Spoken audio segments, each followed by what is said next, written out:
Our first guest tonight stars in the Broadway revival of a play entitled 3 Days of Rain. It opens April 19th at the Bernard B. Jacobs Theater. You have the address. Please say hello to Paul Rudd. Welcome to the program. Thank you. Thank you for having me. This is interesting to me because I know a little bit about Overland Park, Kansas. You're from Overland Park, Kansas. I grew up there, yeah. What is life like there? Pretty good?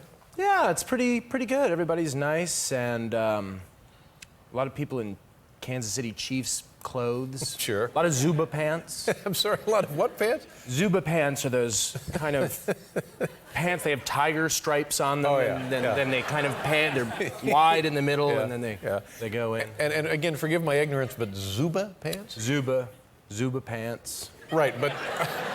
I don't know what Zuba... Oh, I thought maybe you did know what Zuba meant. No, I think maybe there's Zuma. I don't know. I don't know if it's Zuba or Zuma, but they're really not flattering. Yeah, you know, that's all right. Where did you live there in Overland Park? What? I lived in a town called Lenexa, Lenexa, Kansas. From Lenexa, and it was a nice place to live. Sounds a little bit, I think, like some kind of new medicine or something. To help you sleep? Yeah, something to help you sleep, or an antidepressant, or. But yeah, I moved there when I was about 10. 10, yeah. And fond memories of there? Yeah, very much so. My parents are still they're in Leawood now, but I will Part go of the back. Metroplex there? Yeah. Overland Park, Lenexa, Yeah, the Leawood. sprawling, not too far from Olathe. and so I'll go back and kind of visit, friends and places that I worked.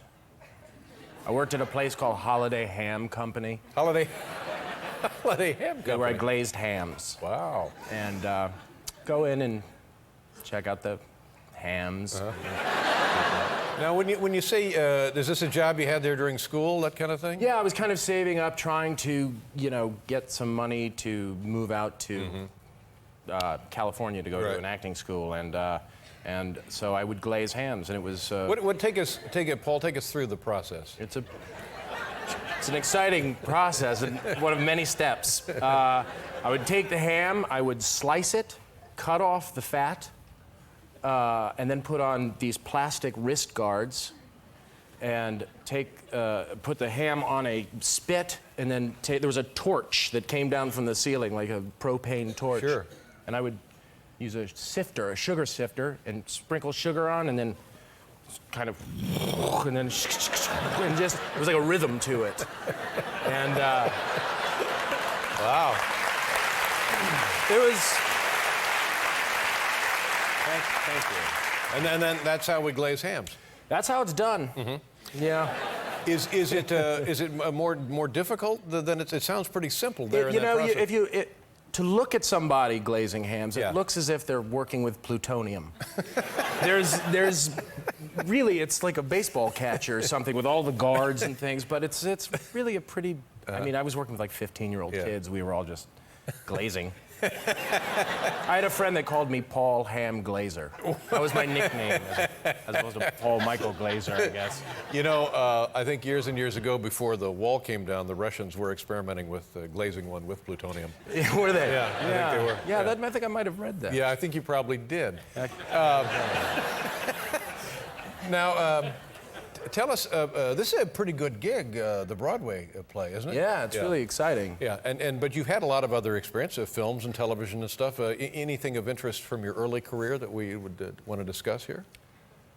Well, sure. I did this film that I'm really proud of called Gen Y Cops. Gen Y Cops. Yeah. Which, as you are probably aware, as most of you are, it was the sequel to Gen X Cops. Oh. And I'm an all-Asian martial arts film. How I got this job, I have no idea, because I couldn't be more miscast. Yeah. But I was in Gen Y Cops, which was really similar to Gen X Cops, because there was a killer robot. Killer robot. Yeah. And that, I think, prepared me for the stage. I don't know where I'm going with this. And was the film successful? I mean, other than... I have no idea. No. I really don't know. In fact, I've actually never even seen it. Now, it was probably not a big budget production. I think in Hong Kong terms it was, because it shot in Hong Kong. I was the only American. You got to go to Hong Kong, in it. though. Yeah, I was, and I got to. They bleached my hair blonde. I played an FBI agent. My wife said actually, if Duran Duran made a video about the FBI, I looked like Simon Le Bon, because it couldn't have been less FBI agent. But you know, I think before the wall came down, Duran Duran was working on a video about the FBI. Yeah. So, well, they were always going to, exotic places. Yeah. Well, guess what, Paul? Tonight is your lucky night. We have a clip of that Gen Y cops. Really? Yeah. Oh. Yeah. Do you know what we're going to see? Have any idea? Well, I think so. They did. There is a scene where I jump out of a car. The one thing is that there are union rules. People say, I did my own stunts, and I actually did try and do my own stunts, but. It's incredibly dangerous in a film like this. There's no way they would let you do that in this country. So I think this is just, I had my legs coated with flame retardant gel and I jumped out of a car that blew up. So I think that's what. Okay, let's take a look.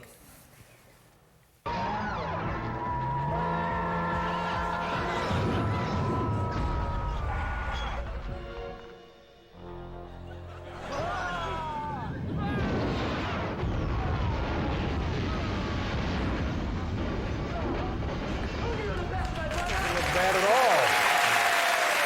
Well, That looks pretty good. yeah. Although I must say, actually, that's the first time I've seen that clip. I think I look more like Nick Rhodes than Simon Le Bon. Well, whatever you like. Thanks, man. Now let's talk about the Broadway play experience. Have you been on Broadway before? I have, yeah.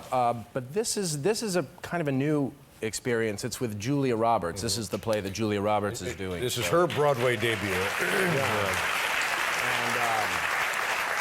And I love this play so much, and it's written by a great writer, a guy named Richard Greenberg. But it's pretty wild to do a play with somebody as famous as Julia Roberts. I would think so. Distracting or helpful? No, neither. Or it's like helpful and nice, and she's really friendly and cool. But it's strange to walk out onto 45th Street, and I know you've met. Do you have the address? And see like 1,000 people on the street. Yeah, I would think so. But it's a little nerve-wracking. It is a little nerve-wracking, actually. Here's a story. I feel like I just stepped out for a minute. I'm back. Here I am and ready to go. I know how you feel. But let me ask you this, Paul. It rains in the theater on the stage. Yeah, eh? there's actually, and it took some tweaking to kind of see how much it rains. The first few shows, it was like a Gallagher show. The first 3 rows had a tarp. There was so much splash. And I understand FEMA actually showed up. they did. Yeah. FEMA was there.